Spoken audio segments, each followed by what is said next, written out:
Sean bienvenidos a este tema de perspectiva y estrategia, en el cual vamos a hablar de la competitividad ante los retos del futuro y algunas normas de competitividad en nuestro país. Antes de iniciar, quisiera preguntar o que generemos una reflexión de qué es lo que se me viene a la cabeza con la palabra competitividad. Observen la imagen. ¿Qué es lo que encontramos allí? Algunas personas corriendo, la última de pronto un poco más calmada y la de adelante que va a toda velocidad, ¿cierto? Eso es lo que nos genera de pronto la imagen de la competitividad, una competencia, de pronto suena algo redundante, pero finalmente tiene algo de razón, y es cuál es la posición de nosotros frente a los demás. Pero esto no lo vamos a ver desde el punto de vista individual, sino vamos a verlo desde el enfoque a nivel global. Entonces, si lo vemos a nivel nacional, de acuerdo con los enfoques del Foro Económico Mundial, dicen que la competitividad es el conjunto de instituciones, políticas y factores que determinan el nivel de productividad de una nación o de un municipio o de una región, un departamento, etcétera, etcétera. Y cómo la nación promueve nuestro bienestar. Esto se ve reflejado en el crecimiento, mayores ingresos, bienestar y calidad de vida de sus habitantes. Ahora bien, en este sentido, ¿eso qué tiene que ver con la prospectiva? Una organización necesariamente está relacionada con la comunidad en la que se desempeña. Suponga una fábrica que está ubicada en un barrio que está afectado o afecta a su medio ambiente y a los habitantes. Y sobre estos últimos, ¿cómo se encuentran allí las relaciones que tiene la organización entre sus clientes, consumidores y demás? Fíjense en la imagen que encontramos a la izquierda. Allí hablamos de todos los grupos de interés o lo que se llama en inglés los stakeholders. Entonces, si lo vemos desde el punto de vista de cómo se enfoca la organización a futuro, pues es algo muy simple y es cómo se verán afectados los grupos de interés a largo plazo, a mediano plazo y a corto plazo. Digo primero a largo plazo porque es el vínculo que tiene con la visión de la organización. Entonces, cuando hablamos de prospectiva, debemos entender que esa visión de la que acabamos de hablar ¿m? Debe estar en coherencia con el crecimiento del entorno donde está ubicada. Y si bien toda organización desea liderar un mercado, esto debe involucrar el mejoramiento de la calidad de vida de sus grupos de interés. Este es un tema supremamente importante porque es la suma de las relaciones que tiene la organización con todos estos grupos de interés que están vinculados dentro de la comunidad a la que ésta pertenece. Ahora bien, ¿cuáles entonces serán esos retos del futuro?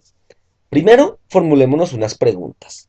Imagínese una organización, una empresa, o la ciudad, o el municipio, ¿cierto? O incluso la misma nación. ¿Cuál será el futuro del mundo, del país o de esa ciudad? Veámoslo a, un, a unos 20 años, a unos 10 años, a unos 5 años. ¿M? ¿Cómo podrá haberse afectado esto? ¿Cierto? ¿Cómo podrá ser la situación desde lo que nos ha venido ocurriendo dentro de los últimos años? Para llegar a ese punto que nosotros consideramos ideal o que consideramos que puede suceder. ¿Cuál podrá ser el futuro del sector económico al que pertenece la empresa? Si la empresa vende papas, ¿cierto? Pues entonces observémoslo desde el punto de vista de este sector, ¿cierto? Si ya estamos hablando de papas fritas, pues entonces veámoslo del sector de los alimentos, ¿m? Del subsector, por ejemplo, de los productos empacados. ¿Cómo se verán afectados por las tendencias políticas, económicas, sociales, ambientales, culturales y tecnológicas? Entonces, en este enfoque, si nosotros lo vemos, por ejemplo, las tendencias políticas, ¿cuál será el futuro, por ejemplo, en el tema arancelario, en el tema de la carga tributaria, ¿cierto? ¿Cómo será de pronto el pago de impuestos, por ejemplo, de los insumos, de las materias primas o de las herramientas que se tienen contempladas?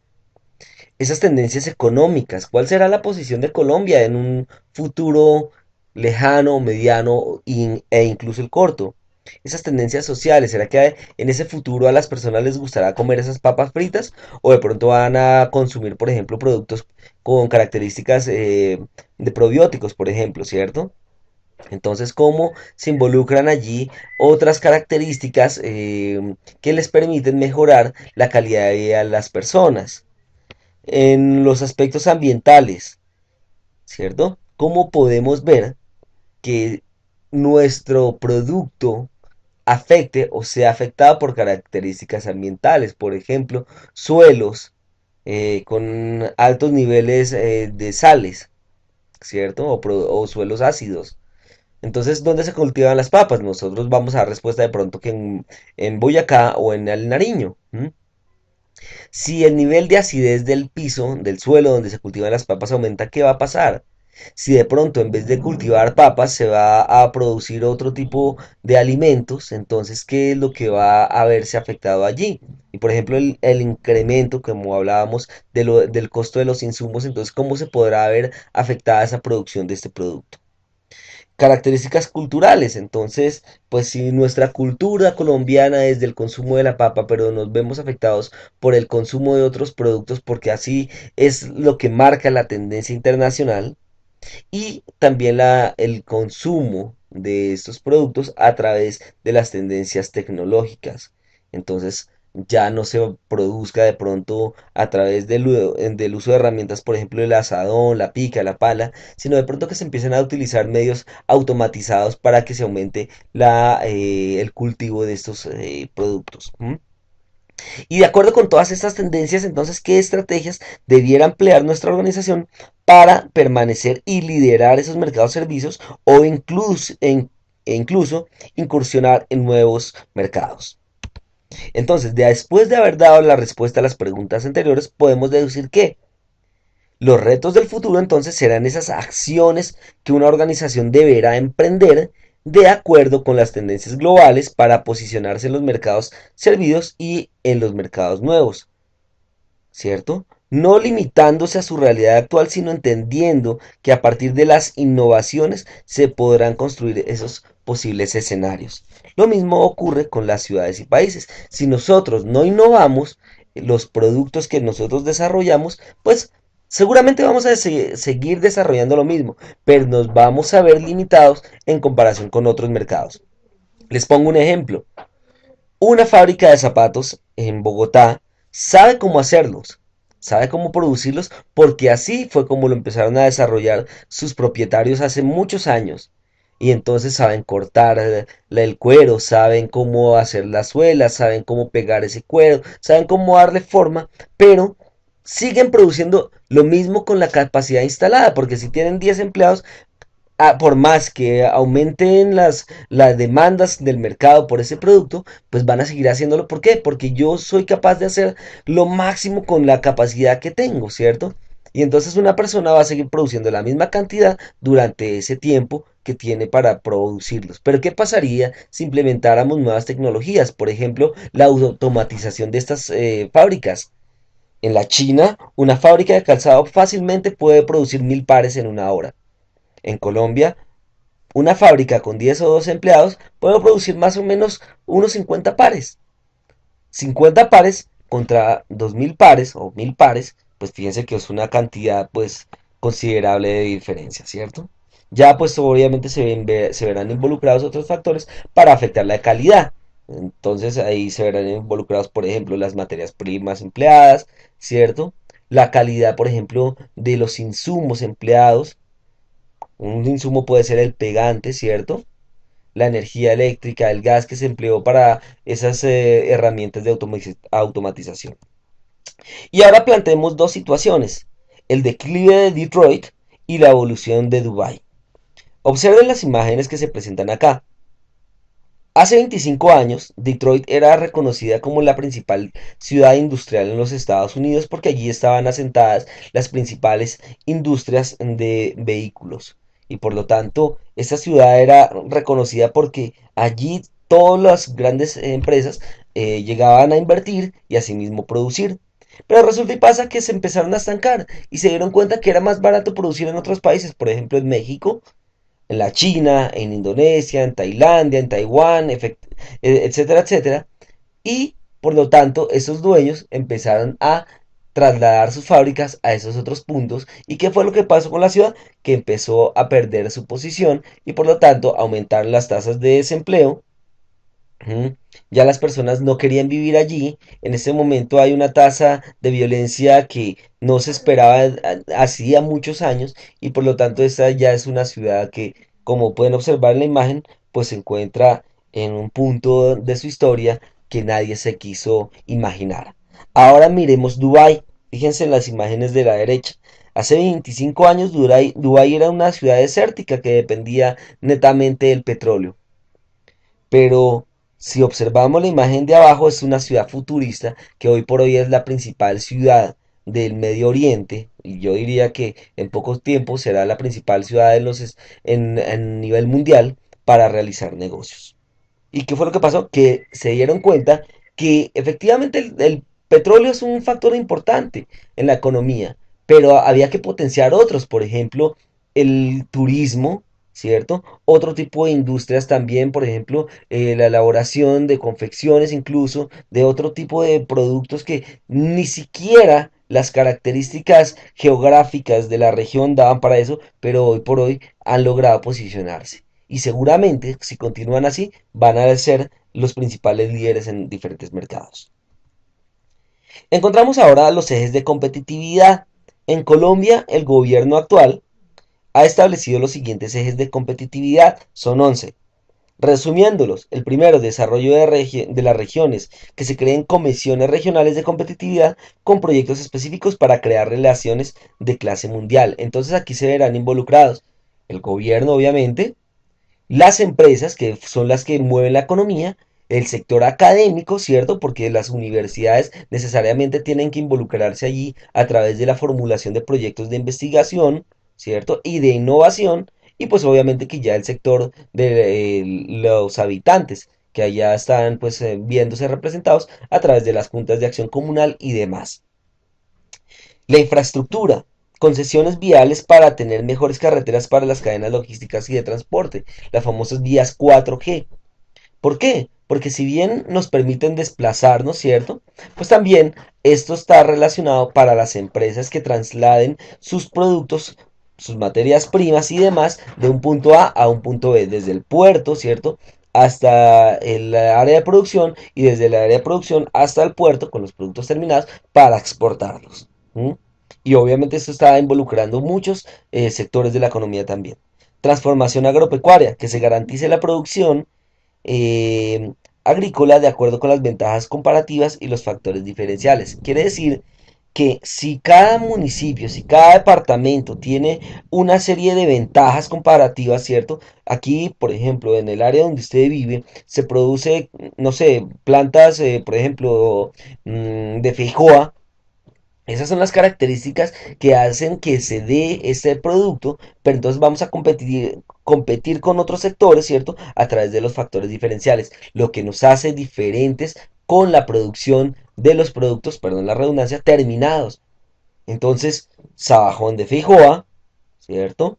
El bocadillo de feijoa, etcétera, etcétera. Y por lo tanto, esta región se va a ver reconocida y por lo mismo van a llegar mejores clientes y se va a posicionar en los mercados. Y eso va a ser relacionado con esa transformación agropecuaria. Lo mismo ocurre con la transformación industrial, creación de fondos de capital para apoyar el emprendimiento, nuevas tecnologías, nuevas empresas relacionadas con la información y la comunicación. No solamente es desarrollar aplicaciones, sino también desarrollar mejores alternativas para que las personas tengan un mejor uso de los productos que se dan en las diferentes regiones. En el caso de educación y desempleo, mejorar la calidad de educación primaria y secundaria y promocionar la educación para el desarrollo productivo. Que las instituciones educativas se enfoquen en brindarle a las empresas el personal que tenga las competencias que se necesita para desarrollar sus productos y servicios. Tenemos otras más, como la institucionalidad, que se soporte la sostenibilidad y la eficacia de la agenda productiva del país, la estabilidad macroeconómica, que aumente el crecimiento económico que mejore la calidad de vida de las personas, la justicia, que se fortalezcan los mecanismos alternativos de solución e incorporación de tecnologías de información en el sector, la lucha contra la ilegalidad y la corrupción, que es el compromiso para erradicar la ilegalidad y la corrupción y las prácticas leales de competencia a través del fortalecimiento de mecanismos en temas comerciales, institucionales y de la normativa de salvaguardias. Bien, encontramos algunos pilares de competitividad, ¿cierto? De acuerdo al Foro Económico Mundial, instituciones, infraestructura, ambiente económico, salud y educación primaria, educación secundaria y lo que les decía de educación competitiva, ¿cierto? Y entrenamiento, bienes y, perdón, eficiencia del mercado de bienes, eficiencia del mercado laboral, desarrollo del mercado financiero, mejoramiento tecnológico, tamaño del mercado, sofisticación de mercados e innovación. Y los objetivos de desarrollo sostenible, que son los 17: finalizar la pobreza, cero hambre, salud y bienestar, educación de calidad, igualdad de género, agua limpia y saneamiento, energía asequible y no contaminante, trabajo decente y crecimiento económico, industria, innovación e infraestructura, reducción de las desigualdades, ciudades y comunidades sostenibles, producción y consumo responsable, acción por el clima, vida submarina, vida de ecosistemas terrestres y otras más. Cada uno de estos objetivos de desarrollo tiene un derrotero, quiere decir que se establecen una serie de metas, ¿m?, para que sean cumplidas por los gobiernos y a través de estos pues que se involucren los que yo les comenté hace un momento, las empresas, el sector educativo y la comunidad en general. Y ahora hablamos de la normatividad de la competitividad. Hablamos de los COMPE, ¿cierto? Que son los lineamientos de política nacional de competitividad que pretenden potenciar las regiones a través de diversos pilares con los que se involucran los sectores Estado, empresa y academia y comunidad. Entonces estamos involucrando sectores de la clase mundial, salto en la productividad y el empleo, competitividad del sector agro, formalización empresarial y laboral, ciencia, tecnología e innovación, educación y competencias laborales, infraestructura, ¿cierto?, de minas y energía, infraestructura de logística y transporte, profundización financiera, simplificación, ¿cierto? También de las tecnologías de la información y la comunicación, cumplimiento de contratos, sostenibilidad ambiental y el fortalecimiento institucional de la competitividad. Como pueden observar, estos son los principales elementos que se tienen a través de los COMPAS. Pero ¿qué es lo importante que hay que tener en cuenta? Cómo estos elementos se tienen que involucrar con el desarrollo de las organizaciones para dar respuesta a las necesidades de sus mercados, tanto servidos como los que se tienen como futuros para que la organización tenga trascendencia en su desempeño en las diferentes posiciones, ¿cierto? De las necesidades de sus comunidades. Con eso pues quiero agradecerles por este espacio y recuerden que encuentran toda esa información a través de los diferentes links que se pueden encontrar allí. Muchas gracias.